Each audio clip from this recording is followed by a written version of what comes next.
Welcome to the Mets pod on episode 2 today. Going to recap what went down in DC for the Mets taking their first series of the season. We're going to go through where the rotation stands after plenty of injuries and a little sample size, overreactions, who's hot, who's not, right out of the gate of the season. Joe got to see the Double-A team, Francisco Alvarez, Brett Baty. So we're going to have a little Binghamton farm report. And as always, we're going to go through the mailbag to close out today's show. So a reminder, subscribe to the Mets Pod at Apple Podcasts, Spotify, or wherever you get your podcast.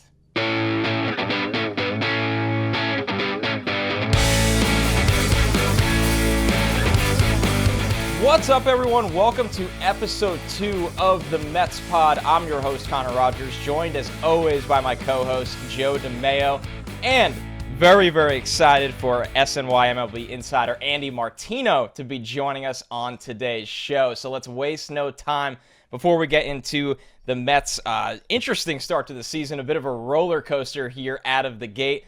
Joe, how you doing? Got to bring you in. What's going on? Doing good. I mean, the Mets took 3 out of 4 for the first series. Of course, they've now lost the last 2 games as of this recording. So, of course, the sky is falling. As we know, that is the nature of a 162-game baseball season. Each win, each loss, either the best thing or the worst thing in the world. Yeah, we're going to get into all that today. And Andy, really excited to have you here. I know you are no stranger to the SNY podcast feed, but this is your first time on the Mets Pod. We are excited to talk to you today about everything going on the field and off the field in Mets land. Yes, sir. I feel like, was it like when Sam Malone would come back for an episode of Frasier, like just to show like a little nod to the past? That's what I feel here. Like. Or like an even deeper cut when, like, I don't know, did Chandler ever come back and appear on Joey or something? That's what I am today. Well, Andy, we want you to be no stranger to the Mets Pod show, so we're excited to have you on. And let's get right into it. I'll start right here. Obviously, I think the most pressing, interesting scenario with the Mets right now is the rotation. The deGrom news feels like it was a year ago already, but when we look at it now, we're coming off the heels of a potential Taijuan Walker absence. Things get thin really quick. It seems like there could be a lot of promise around Tylor Megill, but now you get into the David Petersons of the world in terms of the pitching depth. Andy, we all know about the trade that didn't happen with Chris Paddack, which to me says they're at least, the ears are open right now to adding to not a number 1 and number 2 like the Chris Bassett trade that we saw, the Max Scherzer signing we saw, but maybe a back-end piece of the rotation. How do the Mets right now view where they are after 2 key early season injuries to this rotation? Well, they wanted another pitcher, as you said. There were people in that front office that really wanted that Padres trade to go through, and people in the clubhouse that really wanted that Padres trade to go through, but it didn't. So they're still looking. I mean, there's still options out there. Like, for example, there's a guy like Jay Happ who's just sitting there as a free agent who is of that back end kind of thing. There's stuff they could do today if they felt the need. So we'll see what happens with Walker. I personally, though, I think that the early returns on the rotation are pretty good. I would be more worried about the bullpen. I know we'll get to that. I think that, you know, the moment that deGrom injury happened, my first thought was like, well, that's terrible for the Mets, but also they're okay. I think now that we've seen Bassett and Mark Canha are kind of the same thing. Like, you knew they were good in Oakland, like in the abstract, but now that you see it, you're like, oh, these guys are really good. And so Bassett was a huge pickup, obviously. Max Scherzer, clearly a huge pickup. And that's why Carlos Carrasco looking so good the other day was huge. So that's top 3. That's pretty good. I think with Taijuan Walker, if you're a team that has him, you go into the season understanding that the bulk of his career has been like this and that the first half of last year was the exception. There's no way that the Mets weren't aware of that going in. So I think they need depth. They need back end starting, certainly. And it would be nice if Walker was there with deGrom not being there. But overall, I think that first turn through the rotation has been reasonably positive for them, actually. Yeah, I think Tylor Megill was a great surprise. I mean, he come out hitting 99 miles an hour. Stuff looks crisp. Connor and I are both high on Megill, even dating back to last year. But when you talk about options, you mentioned a guy like Jay Happ and other potential outside options. internally, I cover the minors here at SNY. There's really not much there from what I can see. I mean, a guy like Thomas Sapucki is pitching in the rotation in Syracuse, but to me, he's kind of a bullpen arm going forward.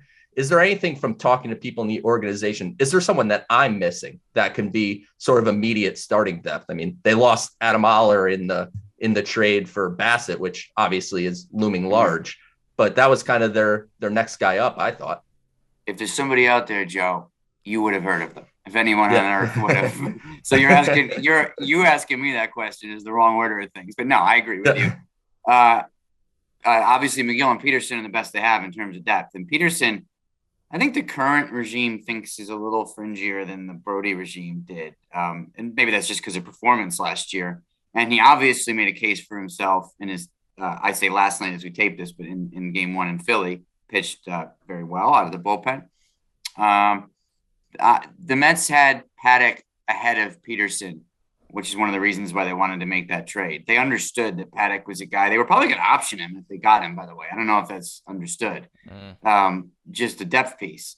Go down to the minor leagues, sit there. That was what Paddock was going to do for the Mets. And now he'd be up probably. But that tells you what they feel like they have at AAA. All right, so big picture looking at Jacob deGrom right now, what we know right now, Andy, and I know you've been all over this from the jump, is shut down for a month, an injury that we've seen a variety of opinions on. I'm not going to play doctor on this show, but what we know is shut down for a month, take it from there, maybe get him back on a throwing program.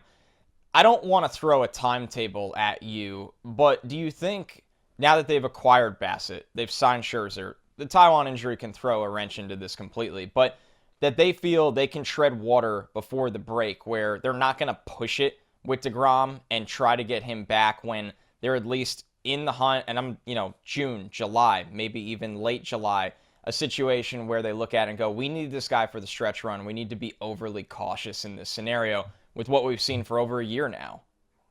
Yeah, and that's the team calculation. Certainly that makes sense. And then there's the player calculation too. When you have a free agent to be who's going to be big money, hopes to be a big money guy. Saying he's opting out already. Yeah, he's gone. Yeah, I mean, he's gone in terms of he will be out there for any of the 30 teams to consider for sure. He said it multiple times. It's not just what's best for the team in that case. Then you get the agent and the player involved and what's best for him and his overall health. So there's a lot in the mix there. And then he just has to be healthy enough to throw a baseball, which has been not the case for we're going to be at a calendar year by the time he comes back, most likely. So just have to see if this guy can still pitch. And this particular shoulder injury, look, I could tell you there's nothing in the medical report and the MRI that they got that says like, oh, deGrom is broken or something like that. They think that the timetable we hear publicly is what they're expecting. But the further concern just comes from all these things adding up. And like I just said, when he next pitches in a major league game, it'll be like a year since he has. So I just think that you can't really write any kind of schedule after that. You just have to cross your fingers for the team and hope he comes back and is okay. And at any point to contribute. And he, as a free agent to be hoping to make his money, has to also hope that he can pitch this year. So it's just a lot of uncertainty and somewhat different motivations for player and team. They converge because they both benefit if he pitches well, but timetable wise, and it could be that could get a little sticky as well because they're two different objectives there. I understood in the spring when Jacob deGrom said he was going to opt out. I was like, makes sense. At that point, it seemed like he was full systems go. He was throwing bullpens. He was pitching. Everything seemed good with him. Does it surprise you that even with this injury, he's doubling down on, I am definitely still opting out. I think something that maybe goes a little undermentioned is I know deGrom is not making Scherzer money, and maybe that's kind of the driving factor, but his contract for 2023 is $34.5 million. So while the Mets did get him at a quote unquote discount when Brody Van Wagenen worked out that extension, it's not like Jacob deGrom's pitching for $22 million a year here. That's a really good point, Joe. And it's going to be tough for him to beat that on the open market in his current state. But I just think that, within 7 months or something of him signing that contract, Garrett Cole got his contract for well over $300 million. And, deGrom's a bit better than Cole. So I think one could assume that that's been just a thorn in his side. I don't have to tell you guys, but ball players sort of determine their competitiveness and ego and self-worth in the game comes from AAV and salary and contract value and things like that. So I'm sure that's been bothering deGrom, probably to the point where it's like, now I'm projecting, but probably to the point where it's like, I can't wait to opt out of that damn contract. And then we'll see what I can get.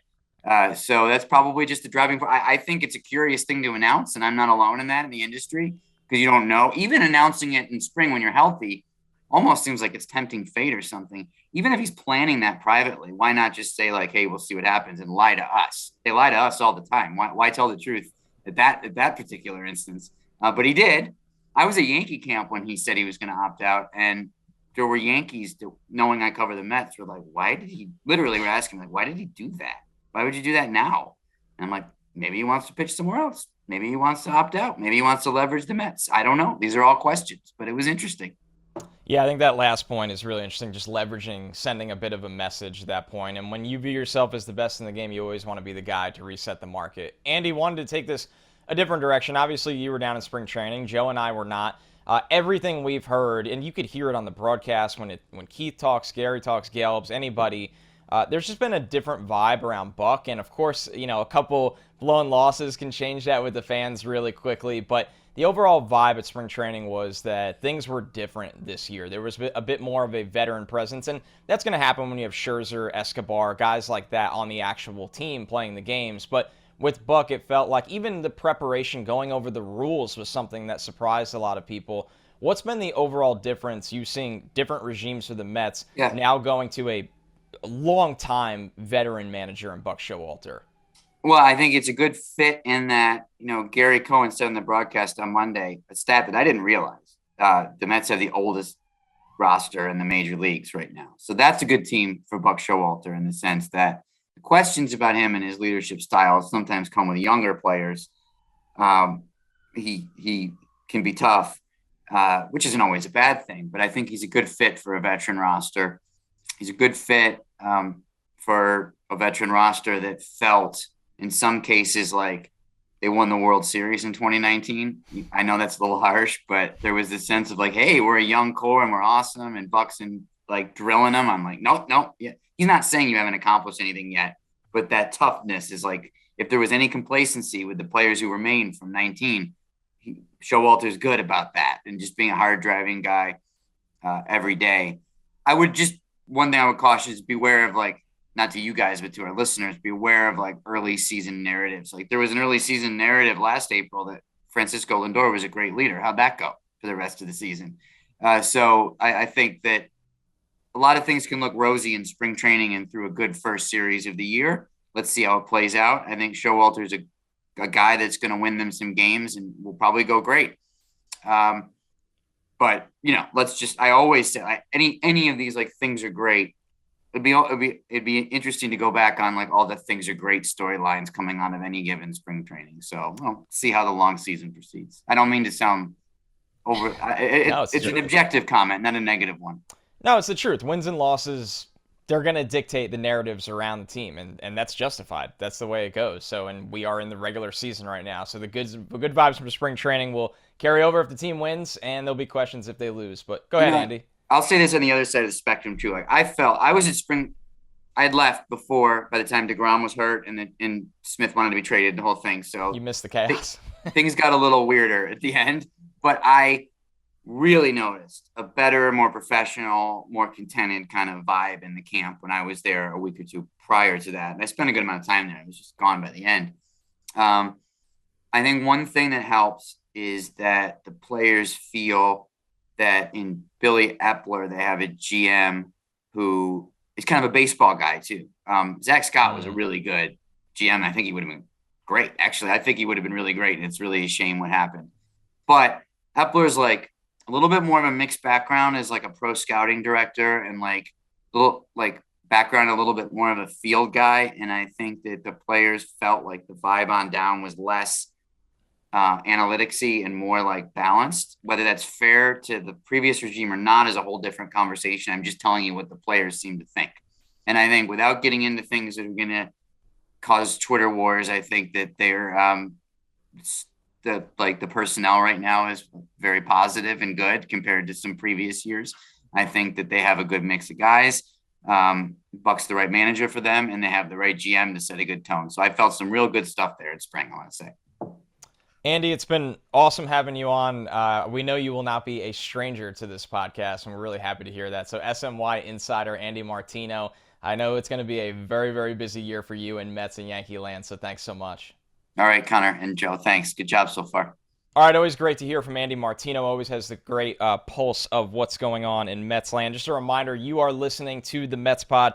Subscribe to the Mets Pod at Apple Podcasts, Spotify, or wherever you get your podcasts. You could even listen to us on SNY's YouTube if that's the route you want to go. So, Joe, a lot of good takeaways from Andy there. I mean, this is a team that they're no stranger to early season adversity. We already seen some injuries to the rotation, and we're going to see how they react to that or if they just let things ride. But we want to do some kind of early overreactions, maybe underreactions to what's gone on. We saw the series in D.C.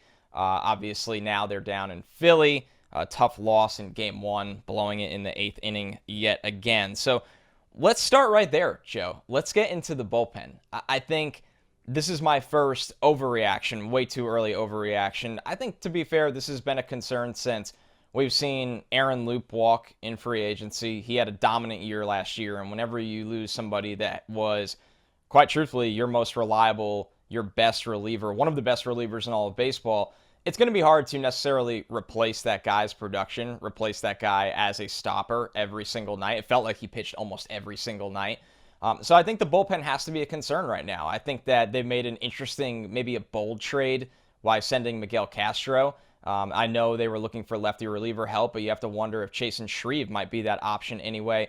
It doesn't help that Edwin Diaz is obviously not with the team right now on bereavement leave because of his grandfather passing away. So when you're always looking for guys to step in and close, that can be a difficult situation as well. That's not a long-term situation.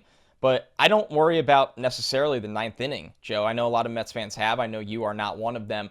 I think it's the early relief guys, and that's not even talking about Trevor May's potential injury now, that has to be a question mark at best for this New York Mets team. I think ultimately the depth of the bullpen, like you're saying, is really much more of a concern. Seth Lugo obviously did not have it in Monday's game.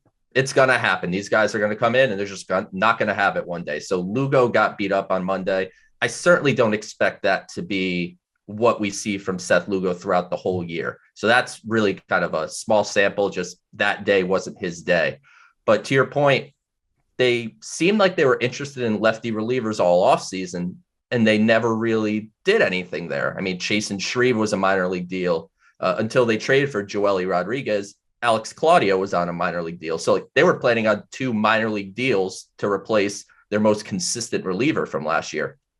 That was really probably not going to work, at least on paper. And they added Adam Ottavino to replace Jeurys Familia, and that's kind of a wash, ultimately, I think. So the depth is of more concern to me than the back end. You know, obviously, we don't know what's up with Trevor May yet. He seems to indicate he believes he's okay, but there's a chance that he's not. And if that's the case, I think you look at a guy like Drew Smith that will very much need to step up. And he's a guy that I'm high on. He added a new changeup to his repertoire. He's got the curveball, fastball, cutter. I think Drew Smith could be a very valuable piece to this bullpen. But the issue is going to be if there are more injuries, if there are more inconsistencies, much like the starting pitching depth that we talked about with Andy, there's not much to dive into as far as bullpen options in the minors. I mean, guy like Colin Holderman, who showed up a bit in spring training with his 99, 100-mile-an-hour sinker and slider, but his results so far throughout his career have been inconsistent. I mean, the Arizona Fall League, he struggled. Spring training, like everyone was very excited by that one outing that was on SNY, and he looked really great, threw hard, but he hasn't had the results yet. So I don't know if he's someone you could rely on a big league role. And I mentioned Eric Orsi last week, another guy that could be an option. He hasn't pitched yet for AAA Syracuse. So it's not much you can do. And ultimately, the depth just generally on the pitching side is definitely of concern to me. Like if that's an overreaction. Yeah, no, I think it's fair right now. It's certainly potentially cost them 2 games already. And I think, the plus side of it is if you can get somebody like Drew Smith to have a breakout year and Diaz is Diaz, right? And Lugo can find it again. Then you're looking at a deadline where you're adding, an arm or two, and you feel like that's enough to compete. You just need, once again, for these guys to not have meltdowns, essentially. But right now, it's going to be an interesting situation. It's probably the biggest one to monitor, and that's how it's going to be when it costs you games. So let's move to a positive one. Tylor Megill looks great, man. I mean, I know it's one start right now. I know that he is somebody that has come out of nowhere, so you're always skeptical rather than the first-round pitcher that was this elite prospect that everybody's been talking about for years. But at the end of the day, Joe, number one, this is a franchise that is not foreign to pitchers coming out of nowhere, not being early round picks and coming in and having tremendous success. So we know all about Jacob deGrom doing that, but it goes deeper than deGrom. Joe, what stood out to me with Megill is 6'7", 230. Now he's throwing like a bulldog on the mound. Now you're seeing that velocity reach 97, and it's not, a straight 97 that hitters look prepared for. There was times where he was overpowering guys, and we think, I think he has a pitch arsenal that can match up really well with that uptick in velocity. Going from 94, 95 to 97, if he's even consistently at 96, Joe, is it insane to say Megill has number 3 starter upside at this point? Honestly, I don't think it's crazy. I think his stuff has just so dramatically improved over the last 2 years. From what I saw him in the minor leagues prior to his call-up last year, it looked like a different person. And now we come into this season, and he kind of looks like a different person again. And let's not sell him short. You said 97. He was hitting 99 on opening day. So let's not sell that velocity short. So I'm a radar gun skeptic, Joe. Yeah. He's pumping it in there either way. He's throwing harder. There's no question about that. And the life on the fastball is great. Like you said, you saw it just kind of riding past hitters. Location was good. What impressed me the most about Megill and what kind of makes me feel optimistic about him going forward is there was a lot of question when Tylor Megill was named the opening day starter.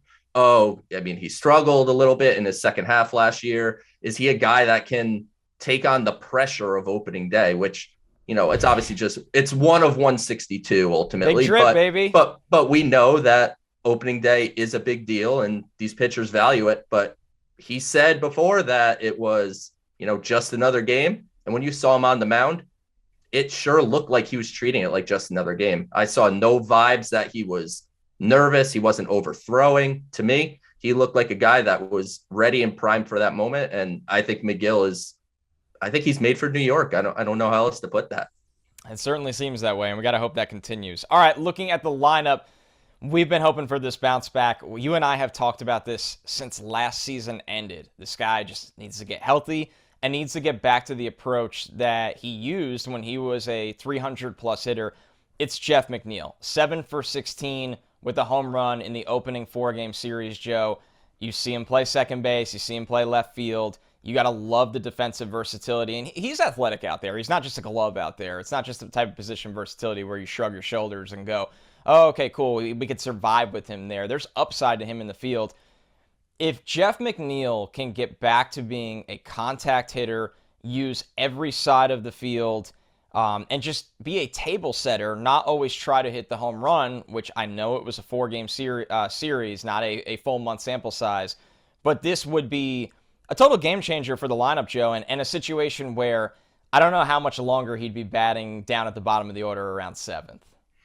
I mean, it's almost as if Jeff McNeil was a guy that hit over 300 for 2.5 seasons to start his career. And Magic, he obviously struggled last year. He had the injuries that he was dealing with. And it seemed like he was definitely, like you said, trying to hit home runs. And if McNeil's a guy that gets back to the approach that got him here, which by all accounts, like you said, it's 5 games, whatever he looks like the Jeff McNeil that hit 300, got on base at a 380 clip.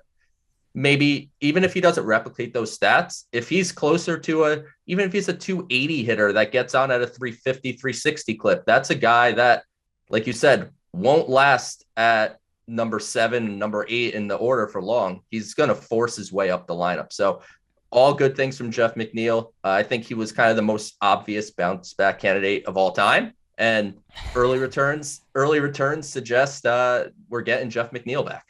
Yeah, it certainly looks that way, which is a great sign. All right, let's get away from the big league club for just a moment. You got a little early scouting trip in for the season, and boy, did you pick a good game to go to for the Binghamton Rumble Ponies, to see the Binghamton Rumble Ponies. I know you were in Hartford, and this is a lineup to see, man. I mean, you just look at the 1 through 4. It's guys that can legitimately be with the big league club one day. Jake Mangum, Francisco Alvarez, Brett Baty, Ronnie Mauricio, all in that top 4. Joe, I know this is such an obvious question, but I still have to phrase it this way. What stood out to you watching the Rumble Ponies with this high-powered, prospect-filled lineup? Like you mentioned, I mean, Baseball America actually put out an article that ranked the Rumble Ponies as the best prospect team in all of minor league baseball.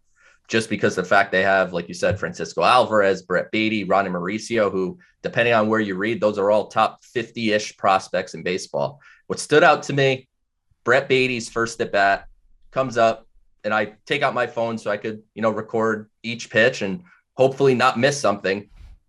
Swings, it looks like he hit a pop fly to left, and it wasn't a windy night, so it didn't get carried, and it just goes and goes and goes. The ball jumps off of Brett Baty's bat, and he did make some swing adjustments in the Arizona Fall League and towards the end of last season to create some more loft in his swing. So I expect this year for Brett Baty to tap into more home run power than he had previously. And I think that's going to, help his glide to the major leagues. He impressed me a lot. And I mean, what can we say about Francisco Alvarez as an offensive player?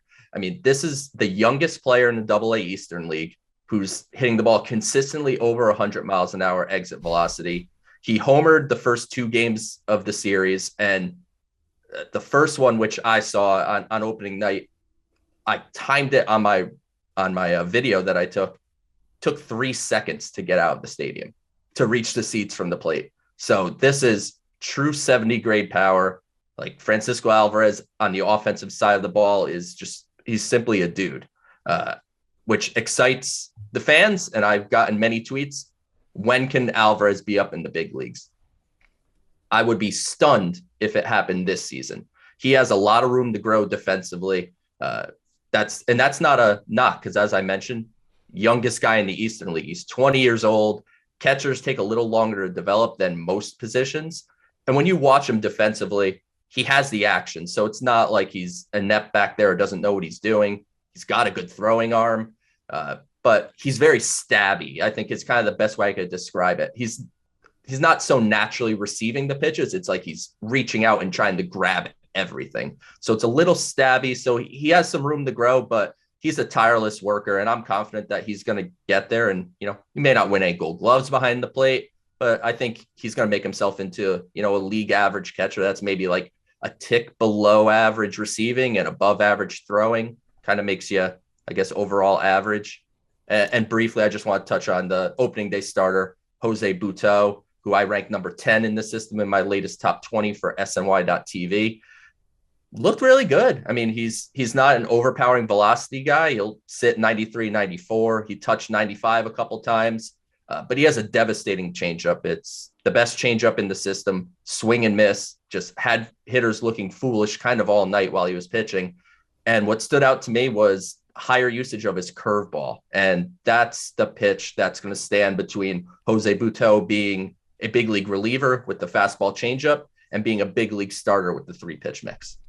It's funny living in an era where we say a guy is not a high-velocity pitcher and he's touching 95, but that's just the reality of it in this era of baseball. All right, let's get to the mailbag. Can't close out the show without a couple questions from the listeners. Appreciate everybody. They've been bringing it like they always have. The first one is from Radler, who said, do you think Buck is going to continue rotating players like he did for the first series, or do you think he will eventually have a set lineup and bench after a few weeks? We heard Andy say it, Joe. This is, and Gary Cohen said it on the broadcast, this is the oldest team in baseball. They want to keep guys fresh. They even had, a couple guys got a little banged up in spring. We know Marte had the oblique. We know McCann missed a very short stretch.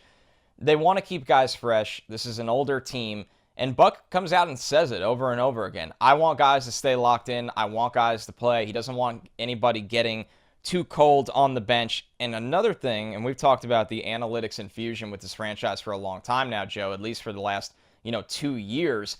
It feels like they're playing matchups a little bit, and we know they're going to do that. But when you look at it, do you have concern for this, or you're always somebody that preaches baseball is a long season.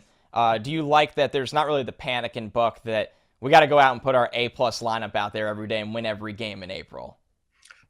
Buck Showalter has forgot more about baseball than you, me, and everybody listening combined to this know about baseball. So I'm willing to trust Buck Showalter at this time. I think one factor that's not really being considered is the shortened spring training that they just went through. It's a little unprecedented. So I do think you'll see a little more consistency as the season goes on. But yeah, I think overall the point is, especially on the offensive side of the ball, it's a pretty deep roster where we stand today. So I mean, I don't necessarily need Dom Smith sitting on the bench for a week straight, or JD Davis sitting on the bench for a week straight, guys like that. I think getting them in is a good thing. I think right now we're operating kind of in this small sample size bubble where it's just like, why are you sitting guys 5 games into the season? And I think it's a combination of getting people acclimated to the season and also playing off the shortened spring training that they came off. So, I mean, I guess we're going to see how it goes, but I think you'll see a little more consistency as the season goes on. But I think Buck has made it clear that he's not just going to let guys rot on the bench and have the same exact lineup every single day. And that's probably a good thing, to be honest. Yeah, keep guys fresh. And we know a lot of these guys view themselves as everyday players, right? Besides Guillorme, this is a team filled with guys that are used to playing every day, want to play every day. We've seen it with Dom. We've seen it with Cano. Wanted to give a shout out to Steve Miller in the mailbag, who asked what player from the first series exceeded your expectations of the most. I think for us, Joe, we agree Megill just looks like a different guy. The stuff is at a different pace, and we're excited to see what else he has in the tank for this season. But thanks so much for everybody for listening to episode 2. It's great having Andy on the show. We're going to have guests on the show probably more than what our original listeners are used to, and this is going to be great. It's going to be able to expand the show and bring a different perspective than what Joe and I bring every single week. A reminder to subscribe to the Mets Pod. You can get it anywhere you get your podcast, Apple, Spotify, SNY's YouTube if you want to listen to the show there. So we will catch you, same place, same time, next week.